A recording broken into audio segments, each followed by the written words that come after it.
अयोध्या तो बस झाँकी है, काशी मथुरा अभी बाकी है, এরকম ধরনেরই চান্টিং নিশ্চয়ই আপনারা সোশ্যাল মিডিয়ার মাধ্যমে শুনেছেন। ভারতীয় উগ্র হিন্দুত্ববাদী সংগঠনগুলি উঠে পড়ে লেগেছে। তারা বলছে যে ভারতের পুরনো যে মসজিদগুলি আছে সেগুলি আসলে মন্দির ছিল, কিন্তু মন্দিরকে ভেঙে মসজিদে রূপান্তরিত করা হয়েছে। এবং তার সব থেকে রিসেন্ট প্রমাণ হচ্ছে অযোধ্যার রাম মন্দির প্রতিষ্ঠা, মানে বাবরি মসজিদকে ভেঙে রাম মন্দির প্রতিষ্ঠা করা হয়েছে। যদিও আর্কিওলজিক্যাল সার্ভে অফ ইন্ডিয়া সহ সমস্ত যে সার্ভেগুলি হয়েছে তাতে কোনো প্রমাণ পাওয়া যায়নি যে সেইখানে মন্দির ছিল, কিন্তু आस्था का सवाल है, অতএব সেখানে মসজিদ ভেঙে মন্দির পরিণত করা যেতে পারে। মন্দিরে রামের মূর্তি প্রতিষ্ঠা করা হয়ে গেছে সুপ্রিম কোর্টের অর্ডারে। এরপরে সেখানে স্তব্ধ না থেকে জ্ঞানব্যাপী মসজিদ পর্যন্ত এসে পৌঁছেছে। জ্ঞানব্যাপী একটি পুরনো মসজিদ, সেই মসজিদে রিসেন্টলি অনুমোদন দেওয়া হয়েছে পুজো করার। এ বিষয় নিয়ে আমি একটা ভিডিও তৈরি করেছি, চাইলে আপনারা দেখতে পারেন। আমি ডেসক্রিপশনে তার লিঙ্ক দিব অথবা আই বাটনে আমি সেটিকে অ্যাড অন করে দেব। শুধুমাত্র তাই নয়, তাজমহলকেও অনেকেই এখনই মনে করছেন যে তেজো মহল্লা ছিল, আসলে তাজমহলটা তেজো মহল্লা ছিল, মানে সেটিও একটি মন্দির ছিল, কিন্তু সেই সময়ে এটিকে তাজমহল বানিয়ে ফেলা হয়েছে মন্দির ভেঙে। এবং তারপরে অনেকেই এটি ক্লেম করতে থাকে যে তাজমহলের যে দরজাগুলি আছে সেই দরজাগুলিকে ওপেন করে দেওয়া হোক। অবশ্য এগুলি ওপেন করা হয় এবং বরাবর এইগুলিকে ক্লিন করা হয় সেইখানকার সমস্ত যে মানুষগুলি আছে তাদের মাধ্যমে, মানে অফিসিয়াল মানুষদের মাধ্যমে।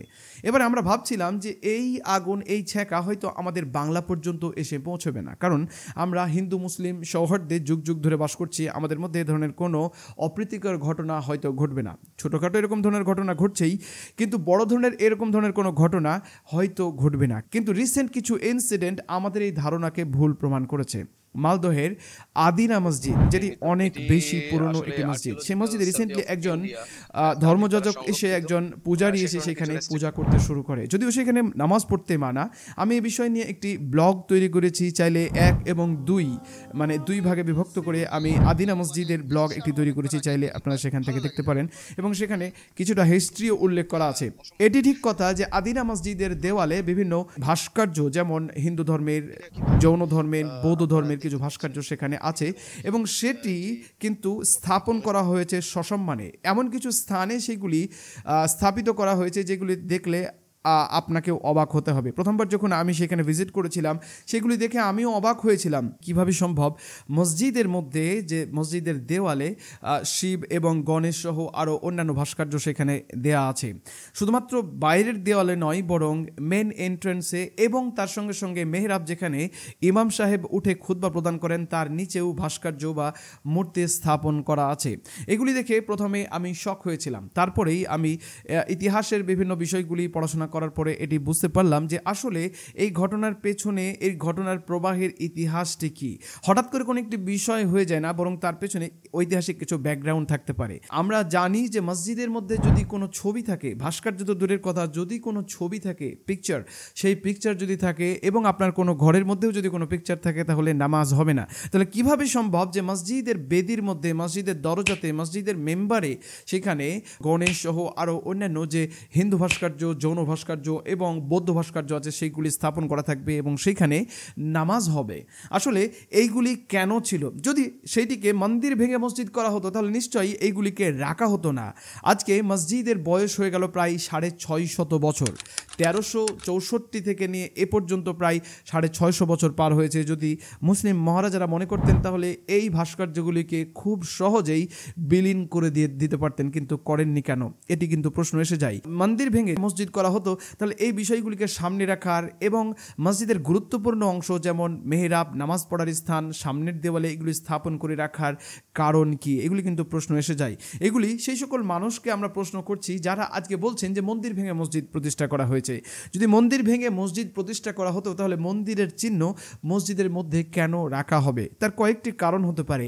এক, তা হচ্ছে যে হিন্দু মুসলিমদের মধ্যে একটি সুসম্পর্ক বজায় রাখার জন্য। যেমন রাখাল দাস বন্দ্যোপাধ্যায় সহ আরও অন্যান্য ঐতিহাসিকরা বলছেন যে একসময়ে অমুসলিমরা ইসলাম ধর্ম যখন গ্রহণ করত তখনও তাদের মধ্যে অমুসলিম কিছু কৃষ্টি কালচার তাদের মধ্যে বিদ্যমান থাকতো। তখন তারা তাদের কিছু ভাস্কর্য এনে মসজিদের মধ্যে রাখতো। যদিও তারা ইসলাম গ্রহণ করতো, কিন্তু তাদের পূর্বের কিছু জিনিস, কিছু কৃষ্টি কালচার তাদের মধ্যে বিদ্যমান থাকার ফলে এই বিষয়গুলিকে তারা ফলো করতো। এবং আরও অনেকেই বলছেন যে না, এটি কারণ নয়, বরং আগেকার যে ধ্বংস স্তূপে পরিণত হওয়া যে বৌদ্ধ মন্দির মন্দিরগুলি ছিল এবং জৈন মন্দিরগুলি ছিল, আমরা জানি ভারত থেকে বৌদ্ধদেরকে বিতাড়িত করা হয়েছিল, এবং বিতাড়িত কারা করেছিল সেটি অন্য একটি টপিক, অন্য একটি ভিডিওতে হয়তো আলোচনা করা যাবে।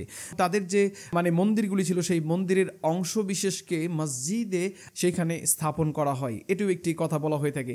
ঐতিহাসিকরা বিভিন্নভাবে এটিকে দেখেছেন, বিভিন্ন অ্যাঙ্গেল থেকে দেখেছেন, এবং এই কন্ট্রোভার্সি আজকের নয়, এই কন্ট্রোভার্সি অনেক আগে থেকে। জেডি বেগলর 1887 সালে প্রায় 6 ফুট খনন করেন আদিনা মসজিদের চত্বরকে, এবং সেখানে তিনি যাচাই করার চেষ্টা করেন। আর্কিওলজিক্যাল সার্ভে অফ বেঙ্গলে এর পুরো রিপোর্ট কিন্তু বিদ্যমান। সেটিকে খনন করার পরে সেখানে চেক করা হয় যে আসলে এখানে কোনো মন্দিরের ধ্বংসবিশেষ বা মন্দিরের কোনো স্থাপনা পাওয়া যায় কিনা। তিনি এটি প্রমাণ করেন যে এখানে কোনো মন্দিরের স্থাপনা নেই, কিন্তু রিসেন্ট সময়ে এটিকে মন্দির ক্লেম করা হচ্ছে। এবং শুধু তাই নয়, বরং যদিও সেখানে নামাজ পড়তে মানা, কিন্তু সেখানে পুজো করার জন্য কিছু পূজারী সেখানে উপস্থিত হয়েছেন। চলুন আমরা একবার দেখে আসি এর ঐতিহাসিক প্রেক্ষাপটগুলি। ঐতিহাসিক আবিদ আলী খান তার লেখা গৌড় ও পাণ্ডুয়ার স্মৃতি গ্রন্থে লেখেন, এটি যদিও মসজিদ, তবু এর স্তম্ভের নকশাগুলিতে অমিল দেখে খুব ভালোভাবেই বোঝা যায় যে এই মসজিদ তৈরিতে কোনো ইঞ্জিনিয়ারিং পরিকল্পনা ছিল না। তাছাড়া আরও বোঝা যায় যে হিন্দু, বৌদ্ধ এবং জৈন মন্দিরের পাথরগুলি এখানে ব্যবহার করা হয়েছে। সেই পাথরগুলি কোনো ভাঙা মন্দির থেকে এনে ব্যবহার করা হয়েছে। ঐতিহাসিক ডক্টর সোমের বাবু তিনি বলেন, মসজিদ তৈরির সময়ে পৌত্তলিকতায় বিশ্বাসী না হলেও সৌন্দর্য বা সুরক্ষা যে কোনো কারণেই হোক থেকে গেছে এইসব অলঙ্কার। লেখক ও সাংবাদিক আমিনুল ইসলাম তিনি বলেন, এককালে ভারতের বিভিন্ন অঞ্চল জুড়ে বৌদ্ধ বা হিন্দুরা ইসলাম ধর্ম গ্রহণ করেছিল, সেটা বিবেকানন্দ সহ বহু মনীষী স্বীকার করেছেন। এক্ষেত্রে ওইসব অঞ্চলে বৌদ্ধ বা হিন্দু মন্দির নবমুসলিমদের কাছে তার প্রয়োজনীয়তা হারিয়েছিল। কালক্রমে সেগুলি জরাজীর্ণ হয়ে ধ্বংসাবশেষে পরিণত হয়েছিল। সেই অব্যবহৃত ধ্বংসাবশেষ হয়তো পরে অনেক মুসলিম স্থাপত্যে ব্যবহৃত হয়ে থাকতে পারে। তাই কোনো গ্রামের মানুষজনেরা ইসলাম ধর্মী হয়ে যাওয়ার পর প্রাথমিক পর্যায়ে সেই সব ইসলামীয় ধর্মচারণের জন্য সৌধের প্রয়োজনীয়তা দেখা দিয়েছিল। তাই সেই সব ব্যবহার্য অথচ পরিত্যক্ত বজ্রযানী সৌধগুলি মেটাতো। কিছু ইসলামী চিহ্ন যুক্ত করেই সেই পরিত্যক্ত বৌদ্ধ জন্য সৌধগুলি ইসলামীও করে নেওয়া হতো। কে বলতে পারে ভারতের আদিনা মসজিদ যেসব বৌদ্ধ অলঙ্করণের চিহ্ন রয়েছে সেগুলি কয়েক শত বছর পূর্বে ধ্বংসপ্রাপ্ত প্রাচীন বৌদ্ধ হিন্দু রাজাদের পরিত্যক্ত রাজধানী পান্ডুয়া থেকে এভাবেই সংগৃহীত হয়নি। 1887 ও 88 সালে archaeological survey of Bengal report প্রণয়ন ও প্রকাশ করেন জেডি বেগলর। এই গ্রন্থ, যা লন্ডনের school of oriented and African studies এর গ্রন্থাগারে সংরক্ষিত আছে। বেগলর স্বয়ং আদিনা মসজিদের চত্বরে 5 থেকে 6 ফুট গভীরে খনন করে যাচাই করে দেখেন, কিন্তু এই চত্বরে হিন্দু মন্দিরের কোনো আভাস পাওয়া যায়নি। বাংলার ইতিহাস পৃষ্ঠা নম্বর 235 বলা হচ্ছে, মূর্তিগুলির অনেকগুলি মসজিদের বাইরের দেওয়ালে ও ভেতরে বেশ ভালো জায়গায় প্রতিষ্ঠিত আছে। কয়েকটি মূর্তি দরজার ওপরের প্যানেলে খুব সুন্দরভাবে খোদাই করা আছে। এই প্যানেলটি বাইরে থেকে হিন্দু মন্দির ধ্বংস করে আনা হয়েছে বলে মনে করা শক্ত, কারণ এগুলি দরজার মাপের সাথে অবিকল মিলে যায়। বাইরে থেকে আনা মূর্তি সংবলিত প্যানেলকে দরজার মাপের সঙ্গে কৃত্রিমভাবে মেলানো হলে তার মধ্যে এমন সুষমতা ও পরিপূর্ণতা রক্ষা করা কোনোভাবেই সম্ভব হতো না।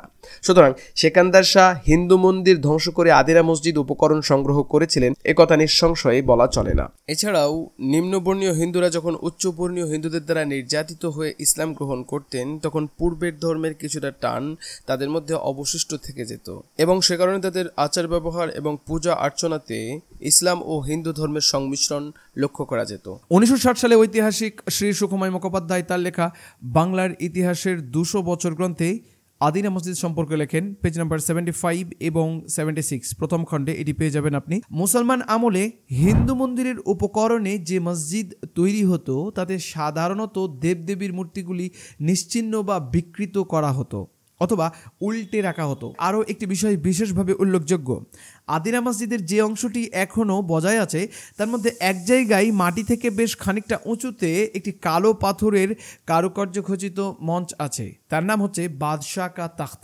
বাদশাহ এবং তার পরিবারবর্গের নামাজ পড়ার জন্য এই মঞ্চটি নির্মিত হয়েছিল বলে সাধারণত মনে করা হয়, কিন্তু ইসলাম ধর্মের বিধান অনুসারে মসজিদের সবাই একসঙ্গে নামাজ পড়তে বাধ্য।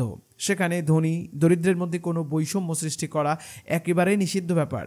সুতরাং সিকান্দার শাহ হিন্দু মন্দির ধ্বংস করিয়ে তার থেকে আদিনা মসজিদের উপকরণ সংগ্রহ করেছিলেন একথা নিঃসংশয়ে বলা চলে না। পান্ডুয়ার অঞ্চলের প্রচলিত একটি পুরনো প্রবাদ থেকে খানিকটা ইঙ্গিত পাওয়া যায়। প্রবাদটি এই যে রাজা গণেশ ক্ষমতা লাভের পরে আদিনা মসজিদে তার কাছারি বাড়িতে পরিণত করেছিলেন। এই প্রসঙ্গে এইচ.এস. স্টিফেন লিখেছেন, It may also be added with reference to the supposed connection of Raja Khan's with Eklaki building. The local tradition state that when the Raja obtained supreme power over Bengal after death of short-lived successor of Ghiyasuddin, out of contempt for Mohammedanism, he used to adjust Adina Mosque as Kacheri. তাহলে এই প্রবাদ যদি সত্য হয় তাহলে এমন হতে পারে যে আদিনা মসজিদ যখন প্রথম নির্মিত হয় তখন তাতে হিন্দু দেবদেবীর মূর্তি বা বাদশাহ কা তখ্ত কিছুই ছিল না। রাজা গণেশ যখন ক্ষমতা লাভ করেন তখন আদিনা মসজিদকে কাছারিতে পরিণত করেছিলেন। সেই সময় তারই আদেশে এই মসজিদের মধ্যে দেবদেবীর মূর্তিগুলি খোদাই করা হয়েছিল এবং গণেশই এই নতুন কাছারিতে বাদশাহ কা তখ্ত নির্মাণ করিয়েছিলেন নিজে বসার জন্য। কিন্তু গণেশের মৃত্যুর পর আদিনা মসজিদ আবার মসজিদে পরিণত হয়। যারা এই বিষয়গুলিকে নিয়ে উস্কানি দেওয়ার চেষ্টা করছেন তারা আসলে ঐতিহাসিক প্রেক্ষাপটগুলি, বাংলার ঐতিহাসিক প্রেক্ষাপটগুলি হয়তো দেখার চেষ্টা করছেন না, অথবা দেখেও না দেখার ভান করছেন। দ্বিতীয় নম্বর এটি কারণ হতে পারে যে তারা শুধুমাত্র রাজনৈতিক প্রোপাগান্ডাকে প্রমোট করার জন্য এবং রাজনৈতিক স্বার্থসিদ্ধির জন্য এই কাজগুলি করছেন। সে যাই হোক না কেন তাতে কিন্তু বাঙালিদের ক্ষতি, তাতে কিন্তু মুসলিম হিন্দু সকলের ক্ষতি। কারণ পাশের বাড়িতে যদি আগুন লাগে তাহলে অবশ্যই আপনার বাড়িতে তার আঁচ এসে পৌঁছবে। আজকে যারা এই অবস্থার সৃষ্টি করার চেষ্টা করছেন তাদেরকে কিন্তু আমাদেরকে বাধা প্রদান করতে হবে, আমাদের ইন্টেলেক্ট ব্যবহার করতে হবে। এই আশা এবং এই ভরসা রেখে আজকের ভিডিও এ পর্যন্তই। যদি ভালো লেগে থাকে তাহলে শেয়ার করুন, মানুষকে জানার সুযোগ করে দিন। লাইক, শেয়ার, সাবস্ক্রাইবের মাধ্যমে সঙ্গে থাকুন। আসসালামু আলাইকুম ওয়া রাহমাতুল্লাহি ওয়া বারাকাতুহু।